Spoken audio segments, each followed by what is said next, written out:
छत्रपती शिवाजी महाराजांचा अपमान आणि इंद्रजित सावंत यांना धमकी देण्याचा आरोप असलेल्या प्रशांत कोरटकरला घेऊन पोलीस कोल्हापूरमध्ये दाखल झालेत। जुना राजवाडा पोलीस स्टेशनला कोरटकरला आणण्यात आले आणि थोड्याच वेळात त्याची वैद्यकीय चाचणी होणार आहे। आज कोरटकरला कोर्टासमोर हजर केलं जाईल अशी माहिती मिळाली। विजय केसरकर आपल्याला या सगळ्या संदर्भात अधिक अपडेट देतील। विजय,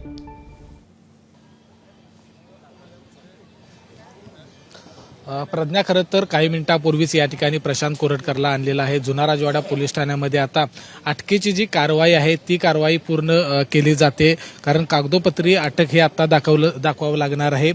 त्यानंतर खरं तर वैद्यकीय तपासणी आहे ती प्रशांत कोरटकरची केली जाईल आणि दुपारी 3 वाजता प्रशांत कोरटकरला कोर्टासमोर सादर केलं जाणार आहे। गेल्या महिनाभरापासून या ठिकाणी प्रशांत कोरटकर हा पोलिसांना चकवा देत होता। नागपूर, चंद्रपूर, तेलंगणा अशा पद्धतीचा प्रवास आहे तो त्याने केला। या दरम्यान त्याने 2 गाड्या वापरल्या, त्याचबरोबर 2 साथीदार त्याच्यासोबत त्याने घेतले होते। तेलंगणामध्ये हा सापडल्यानंतर कोल्हापूर पोलिसांनी कोल्हापुरात घेऊन आले, मात्र शिवसैनिक आहेत ते अतिशय संतप्त आहेत।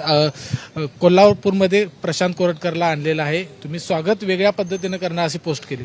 हो, 100% त्याचं, कारण कोल्हापूरकर हे वेगळी खासियत आहे आमची। आगाऊपणा केला तर 100% त्याचं कोल्हापुरी पायतानानं स्वागत करायला पाहिजे, कारण ज्या पद्धतीनं तो बोललाय ते कधीही विसरता येणार नाही। त्याचा कितीही पोलीस बंदोबस्त असला तरी आम्ही त्याला हिसका दाखवल्याशिवाय स्वस्त 100% बसणार नाही। तुम्ही जे आता म्हटलात की तो नागपूर, तेलंगणा, त्याच्यासोबत कोण कोण होते, कोण पोलीस अधिकाऱ्यांनी सुद्धा कोणी मदत केली असं मध्यंतरी आलं होतं, त्यांच्यावर सुद्धा निलंबनाची कारवाई झाली पाहिजे, या मागणीवर आम्ही ठाम आहोत। शाहीर, कशा पद्धतीनं स्वागत होणार आहे कोरटकरचं, कारण तुम्ही देखील या ठिकाणी म्हटलेलं आहे की कोल्हापूरचा हिसका दाखवू? नक्कीच दाखवणार ना। जे हरामखोर, नालायक, भडवे, कालच तो तुमच्या चॅनलवर सगळ्या मीडियाच्या प्रकरण बघितलं, नेत्यासाठी स्टुडिओ बंद करू शकतात, तोडफोड करू शकतात। अरे तुमच्या बापावर ज्याने हल्ला केला त्यातल्या मंडळी कुठं आहेत? म्हणजे काय नुसतं बेगडी हिंदुत्व दाखवायचंय का? अरे आमचा बापावर जर कोणी बोलत असेल ना त्याला ठोकल्याशिवाय राहणार नाही, कोल्हापूर करायला लक्षात घ्या, आणि त्याला वेळेत कळेल त्याला। आता 1 महिनाभर खरं तर पोलिसांना चकवा दिला या प्रशांत कोरटकरने। फोनवर त्यानं अतिशय अवमानास्पद वक्तव्य केली आणि एवढं करून तो पळकुटा कोरटकर महिनाभर बाहेर होता।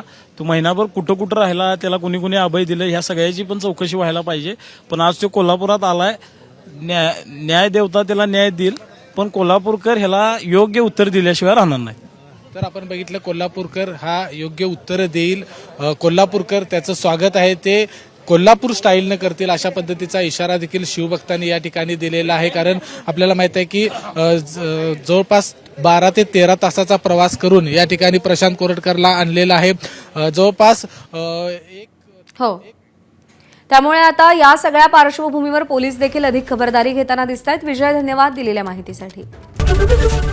एबीपी माझा, उघडा डोळे बघा नीट।